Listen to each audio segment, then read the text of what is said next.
Hi, welcome to episode 10 of the Mean Grip podcast. My guest today is the Godfather of Indoor Entertainment. Both professor and politician, father, friend, I am so excited to welcome my guest, Case Lawrence. I was thinking this morning, and I had to go back and check some texts, but it's been over 2 years since you and I sat down and had lunch.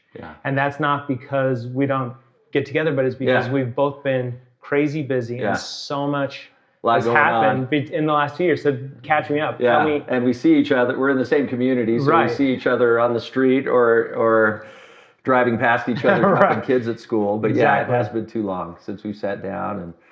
And so catching up on my behalf, I think since we last got lunch, I ran in a congressional campaign, and that's really wild. that was a anxiously engaged, fully encompassing experience for the better part of a year, and so but a neat experience. Learned a lot, met some incredible people, experienced different corners of the state, especially rural Utah, in ways that I hadn't before and became familiar with. That was very rewarding.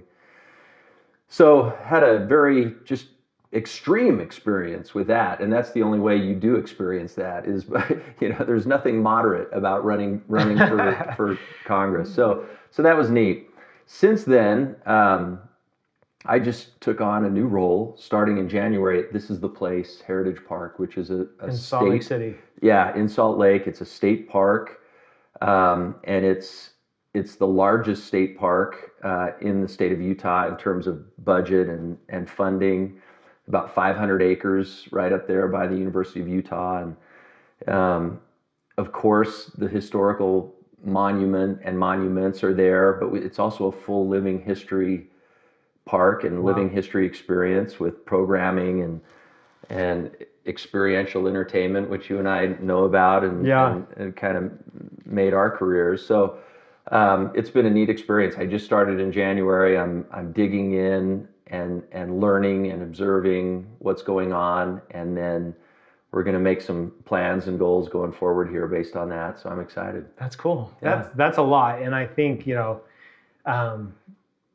talk about rural Utah, and I've had the chance to kind of start to explore some of those different corners. I ran a race out, I guess, west of here in the desert, but there's these small communities, Faust and and that I had never knew existed. And you wouldn't unless some reason brought you there. By the way, you're looking good. You've been doing a lot of running or something. I have. You're looking great. A lot. I'm trying to find myself, and the only way is to run until I can't think straight. So, I get it. But tell me a little bit more about that experience, because you said it was extreme. There is no moderation, and this was your first step into politics. Well, first of all, it's the mind twist of doing it. You have to. For some people, I'm sure it does come naturally. That was not the case for me. Putting yourself out there is a real psychological jump off a cliff, and so that was very just overwhelming mentally to do that. But felt strongly that I was supposed to do it. So I put on a brave face and did it. But it's also a grueling experience, kind of on a day-to-day basis. There are events all up and down the state, and you fill that schedule every day. You're going and engaging with people. And one of the unique aspects of Utah politics, I think it's true of all politics nationally right now, but the Utah convention system and the way the Utah political process works, it's especially this way, is a lot of the interaction there is what I would call adversarial, meaning, you're meeting with delegates who see it as their job to vet you and pass judgment on you. And so inevitably, I would say, the tone of that is very adversarial by the delegates toward you. You're thrown into the lion's den. Exactly. They want to see, where does this guy crack? There's no such thing as kind of a natural, hey, let's come on in conversation.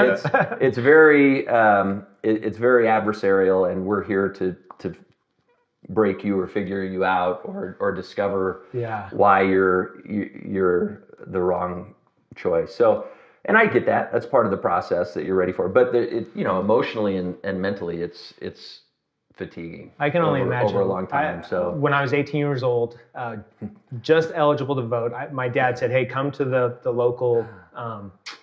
I can't even remember what it's called because I had lived overseas for so long. But the caucus. Yeah.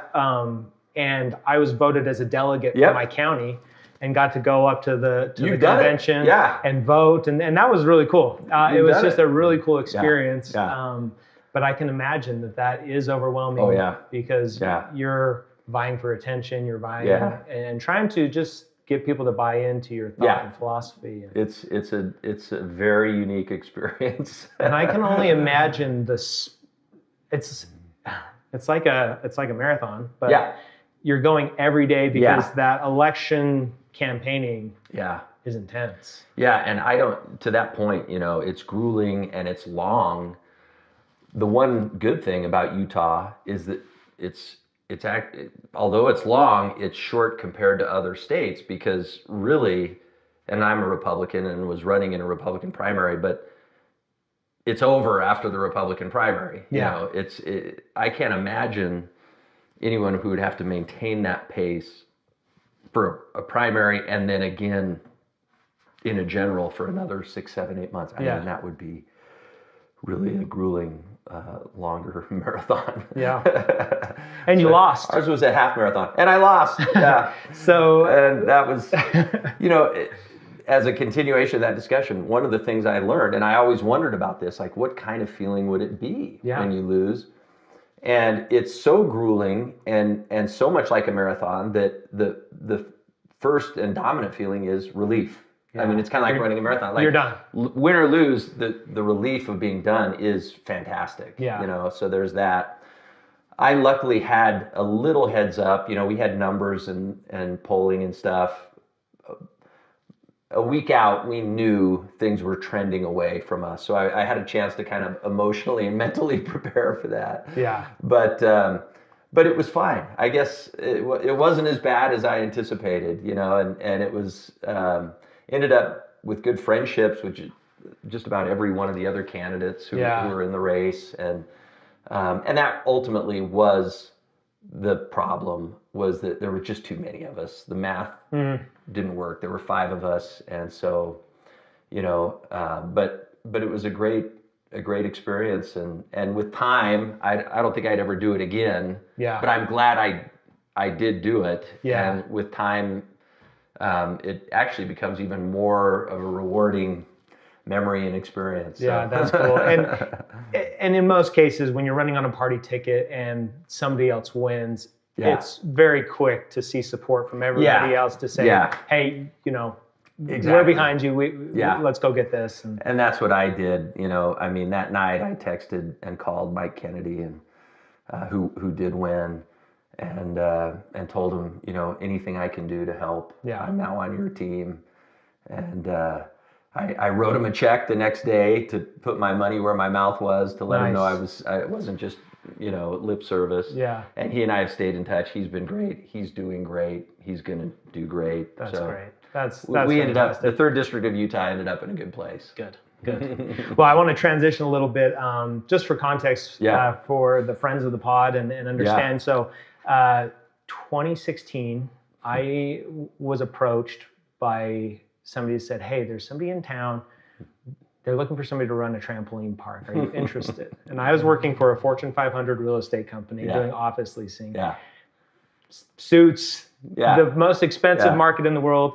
I said, not interested. And they said, just come. As opposite as you can get. Exactly. But they said, hey, guys are here, come meet. And that was my introduction to Circus Trix. Joined, worked with some great people. And we first met, it wasn't until May of 2017, because you were finalizing a deal with private equity in December. Yeah. And then we held the annual convention called Big Top at the time in Park City. That's right. And so I flew in. Yeah. And that was kind of I heard a lot about you by that point. It was exciting because I was running the Hong Kong I was going to say, that's a pretty important detail. This wasn't in Faust, Utah. No, this was in Hong Kong.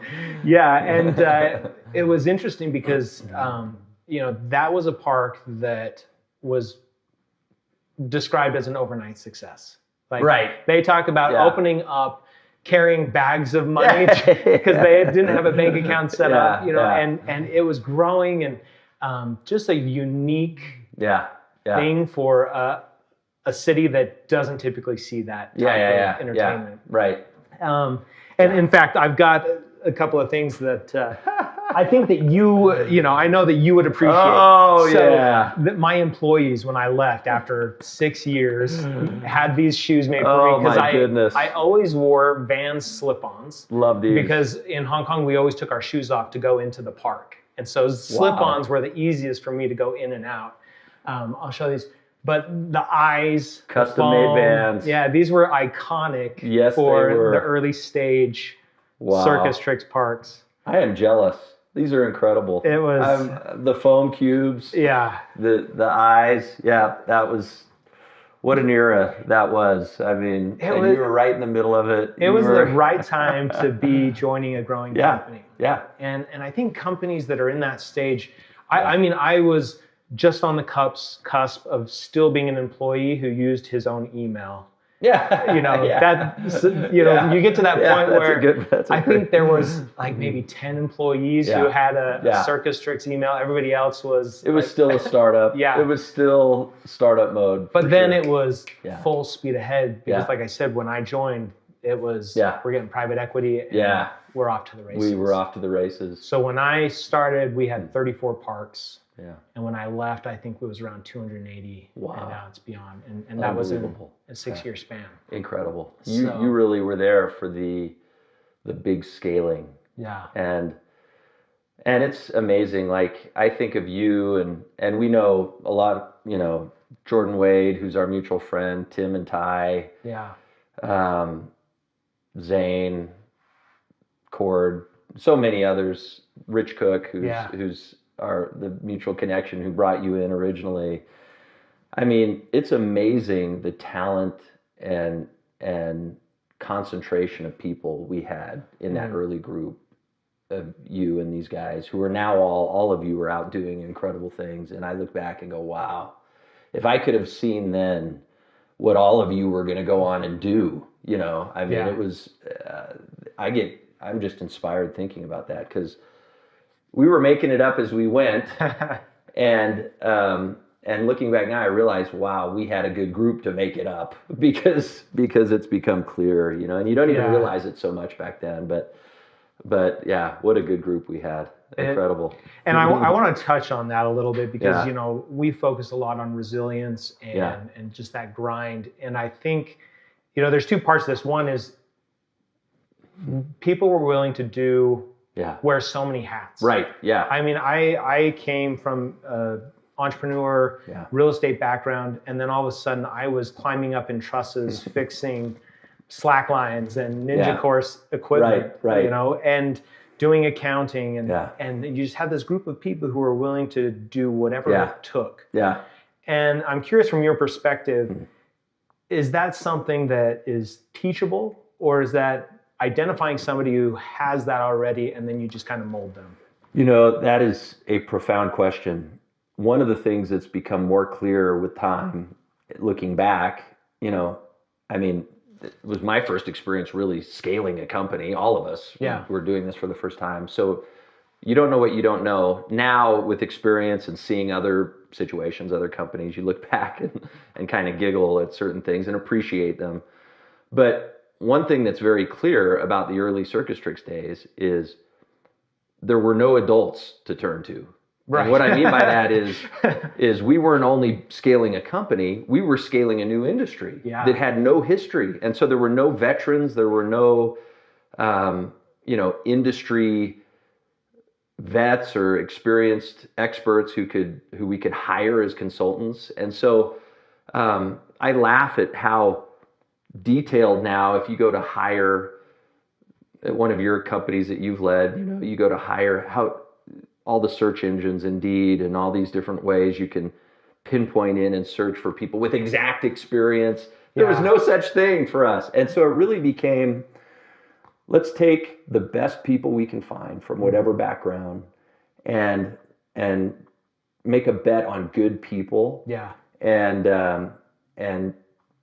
that's all we can do. And that ended up actually being our superpower, because we got people with great character who were willing and humble enough to be generalists, to be jacks of all trades. Yeah. Which, I don't know. I mean, that, it would be hard to do that again. Like, there's a certain humility required for someone to come in without a true job description. Yeah. And just take it on, and that's what you did. And that's what, and by the way, and so you did many it. People, so many people. You took on a $6 million P&L in Hong Kong without anyone there to be over your shoulder or anything. And this was an opening. This was a new deal for you. It wasn't you know.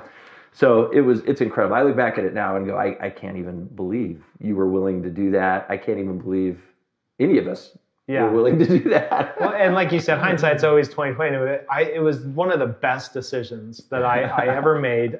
It would inevitably bring my family back, to the U.S. because of that U.S. connection.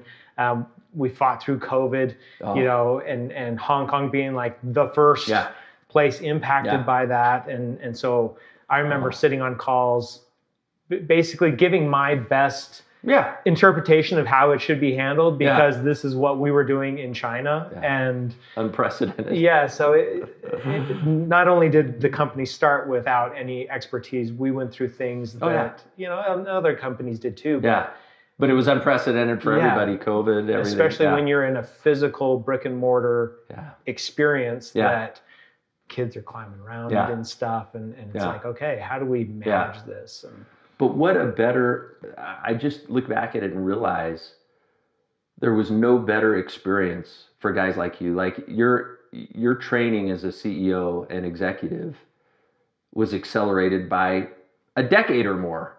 Just because of the extremity of that experience, that there were no, I worry sometimes people who grow up in the womb of corporate culture and they have everyone doing very specific things, you're just less prepared for entrepreneurship, you know?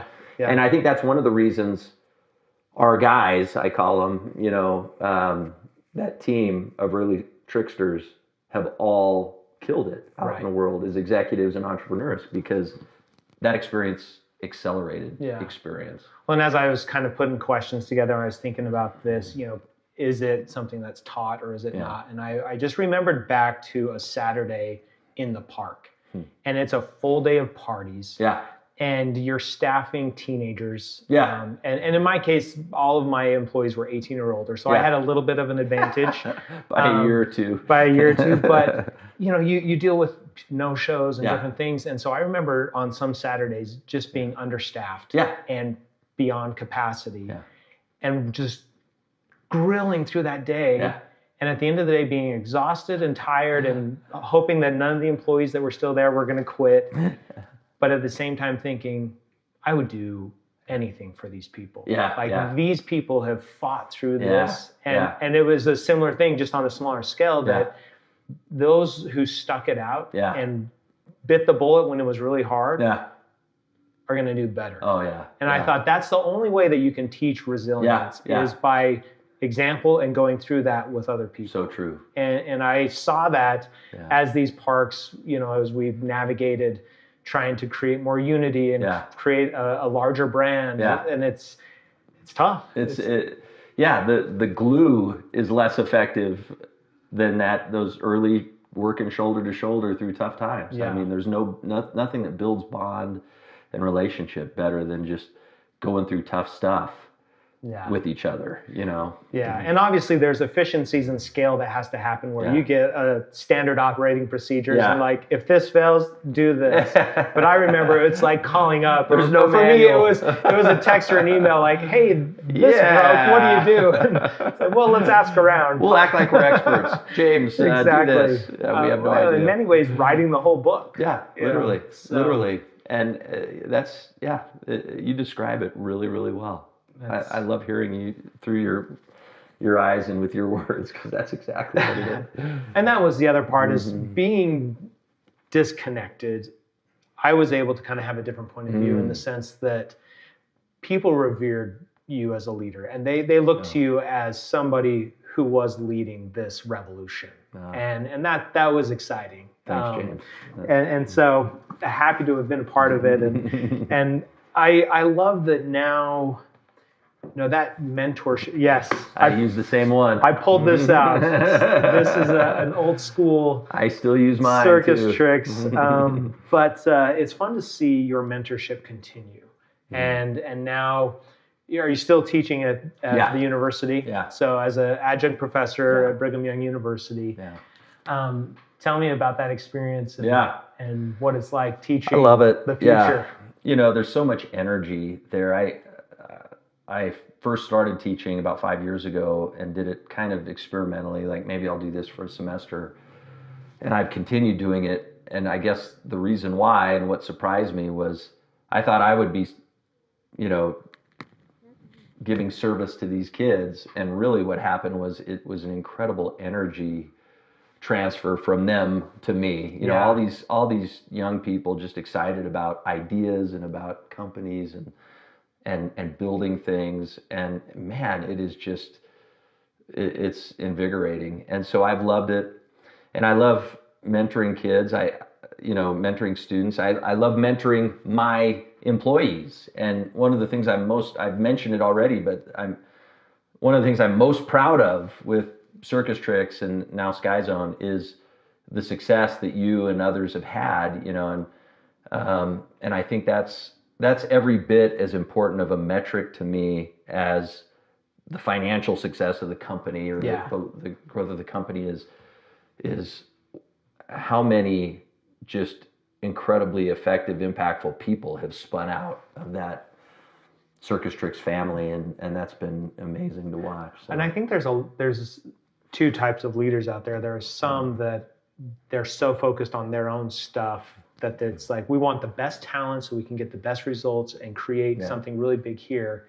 And there's people like you who want to do the same thing but are so thrilled and so happy when somebody that is part of their organization goes on to do something great.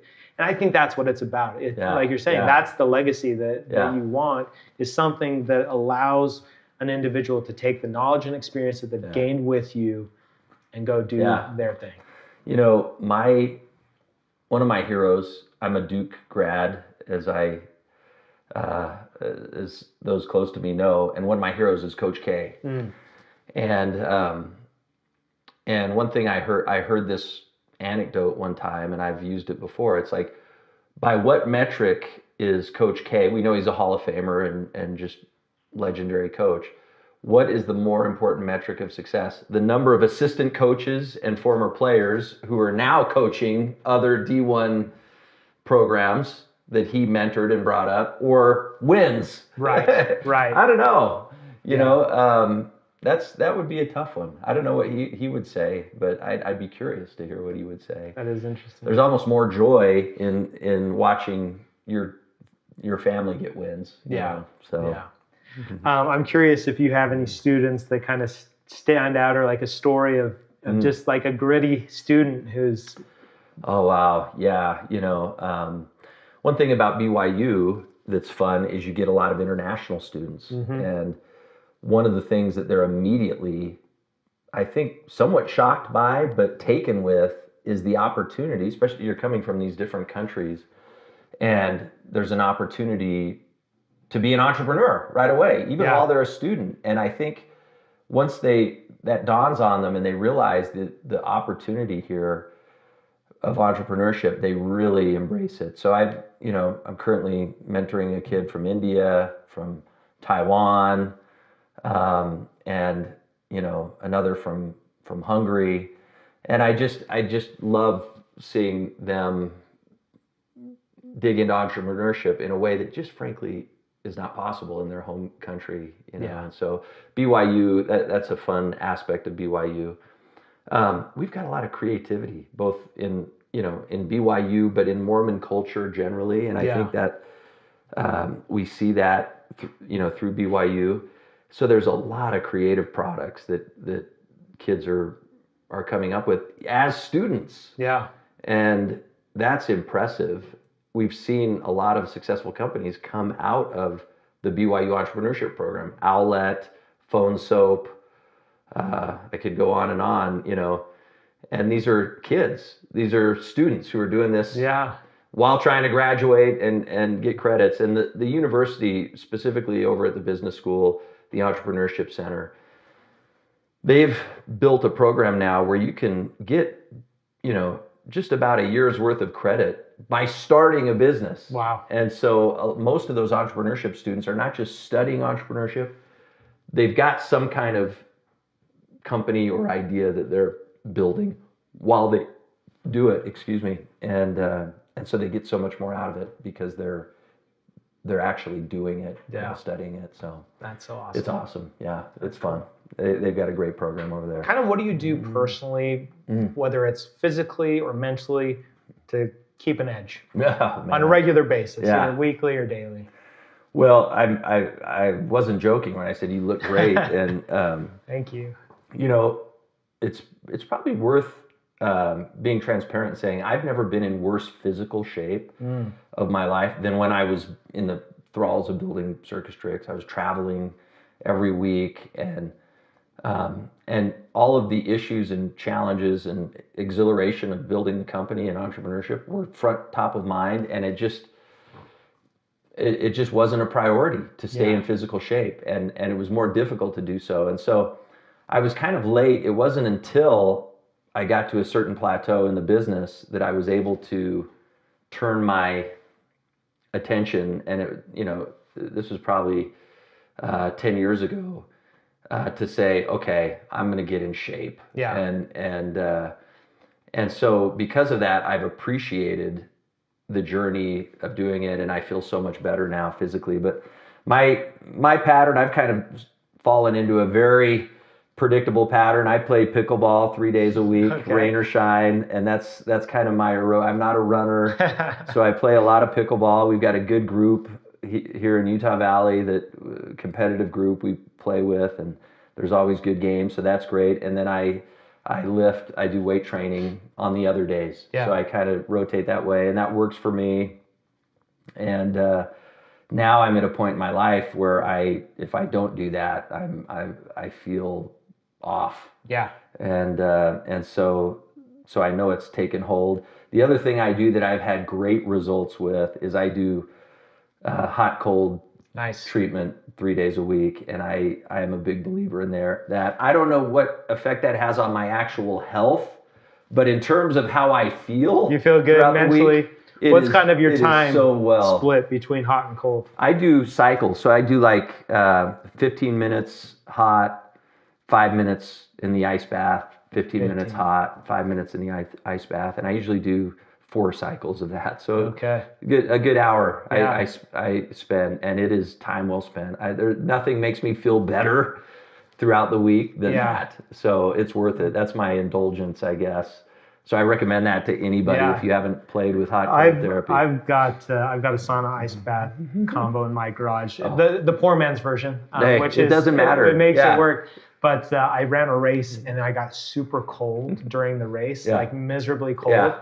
And since then, I haven't been able to be cold, and I haven't got. I need to get back in. But the sauna, I've loved You're that. You're scarred up. Yeah, but okay. So one of the ironies I think about fitness, especially as you get older. I turned 40 last year. Yeah. And starting to get into that stage where if you don't use it, you're going to lose it. Yeah. And the irony for me is it's hard to be consistent. Yeah. But once you're consistent, it's easy. Yeah. Right. Yeah. And so that's kind of. I found that too. I totally agree with that. That's well said. Yeah. It becomes. The tail wags the dog is ultimately once you get into that habit, and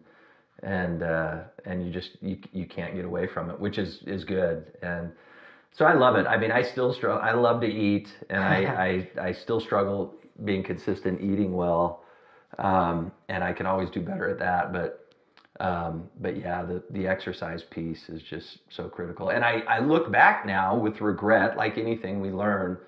And I think, man, if I'd have been more on top of my physical game during those key entrepreneurial phases, I would have been so much better. You Yeah. know? So cautionary tale warning to you guys in the middle of it. Don't procrastinate the day of your repentance. Get it done. Get in shape now. You know, you'll be glad. It'll make you a better entrepreneur. It's so amazing, just the mindset shift. Yeah. And because I wasn't in the best health when I started with Circus Trix, COVID happened, and you know, I had time. Yeah. And so I went, you know, because if I wasn't getting out, I was losing it mentally. So got out and started hiking, and then got into trail running, and then eventually ultra marathons, and it unleashed just a new attitude, a new person. Yeah, it really does. It's exciting. And so I'm curious, beyond physical, is there anything else you do to keep kind of your mind sharp? Yeah, I mean, I look at myself as a consumer of information. I consume podcasts, I consume books, I love to read, you know, and so I'm pretty consistent on that. I'm a nonfiction reader. That's, my wife hates it, but that's me too. Very boring books. And but there's nothing, but you know, for me, discovering a new book that I can sink into is just one of the great joys in life. I'm not a big book on tape guy. I listen to a lot of podcasts, but I like to read my actual books. Okay. And that's just kind of a picadillo, I guess. But do you have any good ones you've hit on recently? Wow, yeah. You know, I was just asked this. One of my favorites, and it's worth talking about because it's in the news. It sounds like such a bizarre book, but it's one of the great books about enterprise ever written, and that's The Path Between the Seas. It's about the building of the Panama Canal, and it's by David McCulloch, who's a great historian and writer. But anyone who's involved in building anything, company, any kind of enterprise or organization should read that book. It is a page turner, and I've learned so much from that. My favorite entrepreneurial memoir ever is Shoe Dog. And I think it's by far the most raw, honest startup memoir out there, and I recommend it to my students. I recommend it to anyone.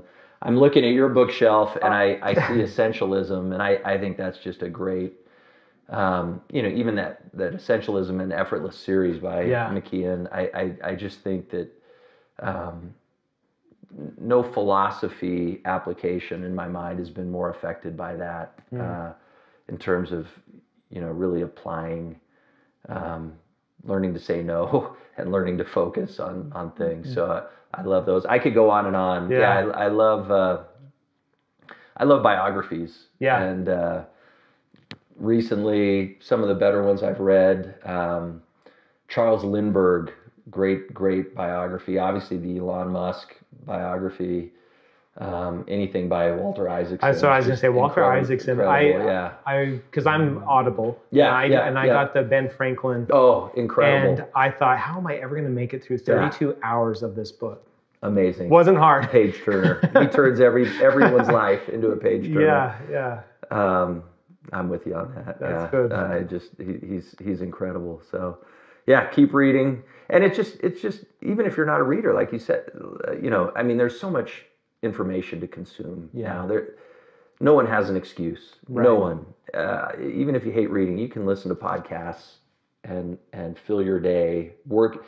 I'm one of these guys who loves to work with something on in my background, whether it's a documentary TV show or a podcast or something. That works for me. But I mean, you can there's so much data you can consume and just keep learning all the time, and that's it's a great time to be alive. It really is fascinating, to the point where now we just have to kind of make sure that we're putting on the right filters. This whole week for me, I have been surrounded by some pretty awesome people that have led me to do some pretty awesome things. And so, you know, that applies to the media we consume, the people we have conversations with.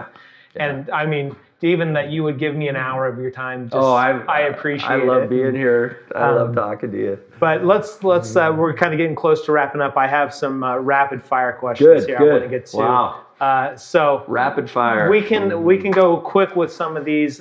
Some we might want to take a little time. But are you an early morning or a late night guy? I'm an early morning guy. Okay. Yeah. Much to the annoyance of my family, I go to bed really early these days. That's funny. Out of the 7 in our household, there's 3 of us, and we annoy the others. Win the morning, win the day. Yeah. I do believe in that. Are you more of a calculated risk, or let's take the leap of faith and work it out as we go? I'm a leap of faith guy. Love it. Probably more for worse than better, but. Do you value the journey or the accomplishment? The journey, for sure, especially the older I get. Yeah. You know, love the journey, love the relationships. That's what it's all about to me. But I don't know that I have always been that way. I mean, I think that's something I've matured into, that perspective. I mean, I think all of us, you know, are young men in a hurry, and full of ambition and testosterone and everything. And then over the course of a career, you know, you learn to appreciate the process and the journey and the relationship. So would you have wanted to change that, do you think, at all, or are you happy? I wish I would have been more oriented toward that earlier in my life and career. You know, but again, there's only one way to, as is said, there's no other way to learn. Yeah. You know, it's interesting because I'm obviously consumed right now a lot with running and trail running. Yeah. At first it was getting to the top of a mountain. That's what I did it for. Yeah. And then it was to complete the race. Yeah. And this year, similar, I've just had this realization that it's the daily outing. Yeah. It's getting with people and going for a run, or just being out there by myself. And I don't need to run a race to feel accomplished. So good. So, I love it. Would you rather have a failure that you remember or a success that you could forget? I think a failure that I remember, for sure, and I have some. You know, I've got big ones. I mean, the whole Circus Trix Sky Zone journey began with a glorious failure. You know, I was wiped out during the recession.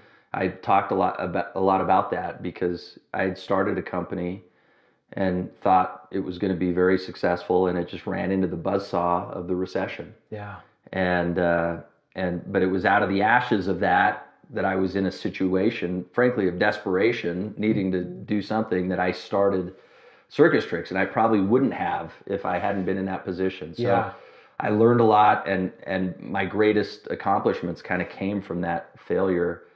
The other one, I mean, not failure, but tough experience was COVID, like you mentioned. Yeah. I mean, you know, and yet now we're far enough out of it where you've already mentioned a few things in this conversation. Like, I'm starting to realize a lot of good came from COVID. It was a difficult time on so many levels, but it disrupted my life, our company, and everything. And that's always hard, but good things end up coming out of that, you know? And so, we wouldn't want to do it again, but right. We'll be telling our great grandkids. For what we did, for sure. Okay.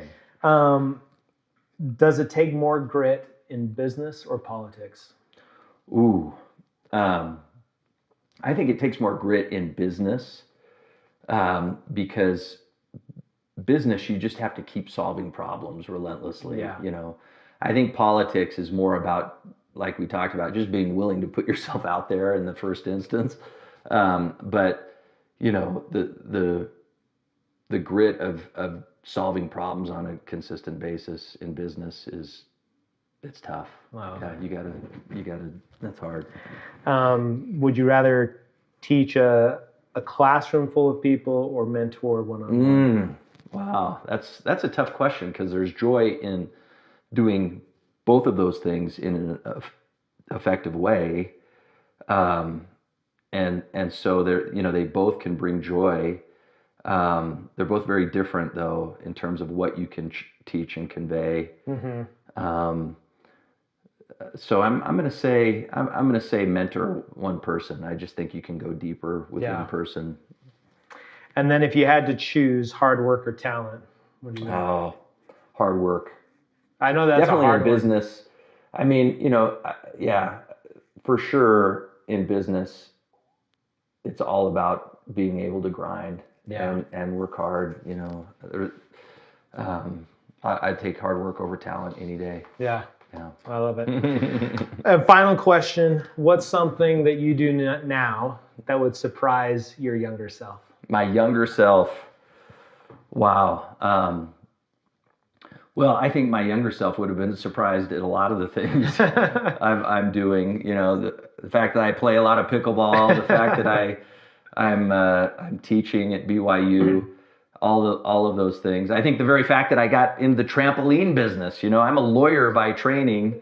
The last thing you would have ever told me is that I end up in trampolines. I mean, that's the most bizarre, distant, non sequitur of a career anyone could have. So almost like going from real estate. Yeah. Oh yeah. Exactly. So so just about everything in my life would have surprised me. I think my younger self, but that's kind of the fun. That's what makes part it of the fun of a career and a life. You know. I love it. Well, Case, I appreciate it. This has been fantastic. Me too, man. Thanks for Case having Lawrence, where do you want to send people? What do you want to encourage them to do?